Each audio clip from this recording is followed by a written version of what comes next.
Hey everyone, welcome back to GameSpot. I'm Mike Mahardy. I recently got the chance to play through a few hours of The Outer Worlds, the upcoming Obsidian open world RPG, as did my friend Dan Reichert. I did. From Giant Bomb. That's me, hi. Friends of the site, so we thought we'd get together and talk about what we played. At the time of recording, we played about 2 weeks ago, but we've been running through some of the things we saw, because there was a lot to the demo. We got to play like an intro couple of hours, which we can't technically talk about specifically now. Right, we created characters. Yeah, and I also wouldn't want to spoil the beginning, like right what you're going to see at the beginning. But we did get to play 2 hours on this planet called Monarch. The thing that stuck out to me, and this is the thing that you remembered, even though we played 2 weeks ago, is like the combat's really good.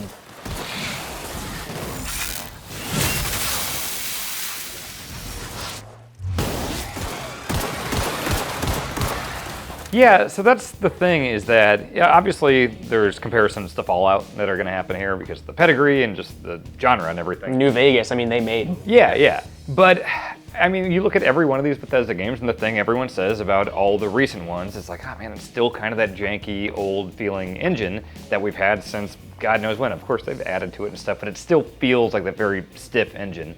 And by the time Fallout 4 came out, I think people were done with that. And so we're all waiting and hoping that like, oh, Elder Scrolls 6 or something is going to be like, it's going to feel modern and new. But I feel like The Outer Worlds was kind of the first time I had that feeling of like, oh, this is that type of game. This is very much that Bethesda style of game. It just feels good, and it feels like a game that should exist in 2019. Yeah, it's because there's always that argument between is Bethesda BGS's Fallout 3 better or Obsidian's New Vegas, which they are similar structurally, but neither of them had, we were saying like, the combat is fine, if not even mediocre.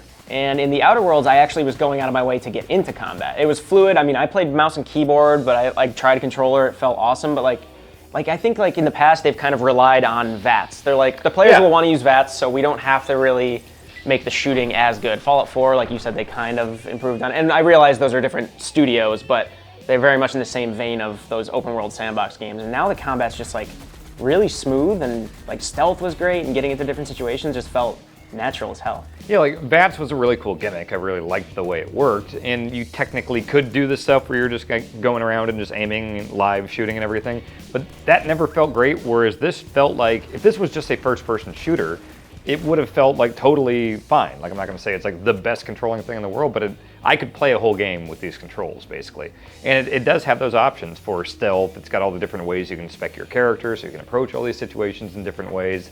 I felt that even without like VATS, I didn't need a gimmick for the combat here. I could just run around and shoot things the way I want to. Because they do have like a bullet timey thing, and you're kind of seeing it right now, where I was using like a DMR kind of marksman rifle for most of the time, and you get to slow it down. And if you're watching the clip that I think you are, then it's like I'm getting headshots really easily. I mean, again, it is mouse and keyboard, but there's no problem. Like I'm going in, I'm killing like 1, 2, 3. And it's no problem at all, and it feels great. Right, that you're talking about that focus meter thing, where you could actually like see like parts of armor or parts of a beast or something.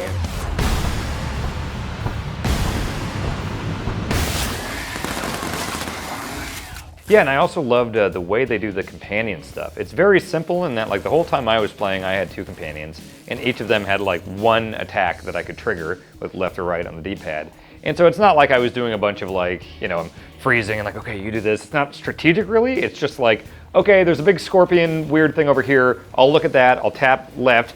Somebody will come up with a giant electric hammer and mess it up while I deal with the stuff over here. I thought that worked really well, and the cooldown's pretty short, so you can do it pretty frequently. Oh yeah, definitely. And like they were doing pretty good damage too. Oh yeah. Like I do the minigun girl that like pulls the huge thing out. I followed her quest most of the time. That's actually kind of one thing, like 2 things. There's that stat leadership, which at the beginning of my demo, I was like, I wonder how that affects things. My assumption was just like, it'll buff characters around me.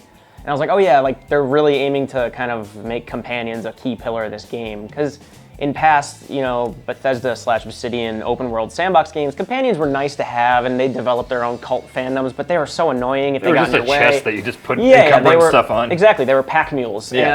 But now the leadership skill like will apparently like just buff those abilities, so you could just kind of sit back and be more of like it's not a strategy game, but you can kind of just give commands more often. And like just from the cool stuff I saw with the minigun woman and the electric hammer woman, like it just seems, I can't wait to see what other kind of fighters I'll be able to command. Yeah, and I also can't wait to see like the choices you're going to be able to make. I know this is like a scaled back version. They said like what, like more like 20 hours than like the big Bethesda games. But in talking to that first companion, the one where, what was it? You were like in a corporation and the CEO or something was saying like, oh, you need to go turn off their power or something like that. You have to go to this group or whatever. But then you talk to your companion and she was like, you're talking to the mayor, well, the kind of self-proclaimed mayor, and then you found out she's from that village or something, or she sympathizes with them. Yeah, and you talk to her and she's like, hey, they're good people, you know, they're having a tough time. And so like it made me wonder if we're gonna have like, what was it, Fallout 3 with the like megaton city where like you could, you know, big decisions like that. Right. Like I got the sense that we're gonna see some of that stuff here. You a marauder? 'Cause me and my sunshine, that's my gun if you were wondering. We don't take kindly. A coherent enough response, I reckon.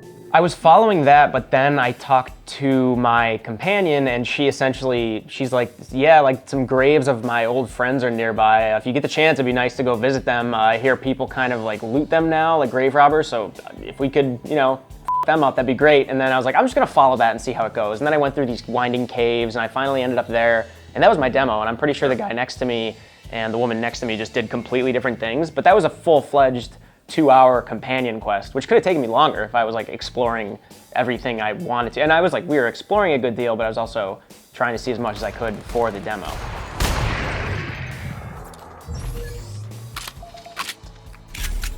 Like all in all, like you said, this is more of a pared back take on that kind of game. Maybe like now that Obsidian is kind of under Microsoft and they have a little more money, you like to think maybe down the road they'll make a bigger thing like this. But all in all, I'm excited after everything I saw. Yeah, and I also really just kind of like the tone and feel of it, where it's like, you know, we've played so many of these like post-apocalyptic brown, whatever, Fallout games. And this one, it's very bright and very colorful, and it's doing this thing where it's like, it's not steampunk, because, you know, steampunk's been so overdone too, which I'm glad it's not steampunk.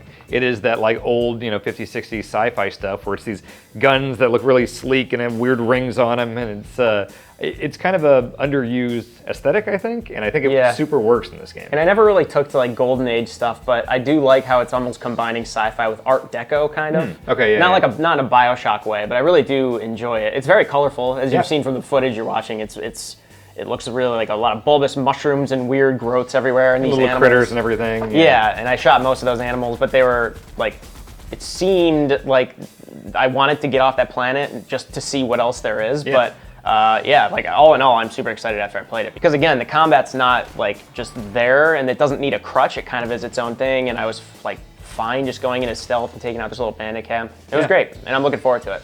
Yeah, I came away from that very, very excited to play the full game.